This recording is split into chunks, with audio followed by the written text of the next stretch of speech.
salaamaaleykum sama gars yi j'espère que vous allez bien tey mooy benn safar le 15 septembre mooy màggalu Tuuba mbégte dugg ci xolu murit yëpp yàlla jàmm yàgg. Matam dex gaa nga bëgg a tuxal ay nit ba ñu yóbbu leen ci ay école naufragé bateau Joola yi seeni mbokk ñu ngi laaj ndàmpaay état bu Sénégal 7 milliards. ñu ci bari ci gouvernement bi bu ñu xëyee programme Sonko la dañuy xëy rek song wax ko musiba gu ne réel. Mame Mbaye Niang nee na constitution bi may na président Macky Sall ngir mu nekk candidat ci élection 2024 yi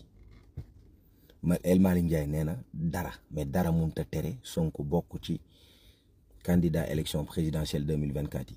waa njabootu Adji Sarr ñoom ONU Femmes la ñu song pour ñu àtte leen ak Sonko.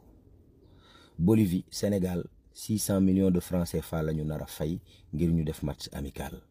gayndey basket yi ñu ngay góorgóorlu lu ñu man yàlla jàmm sax Sénégal bu suba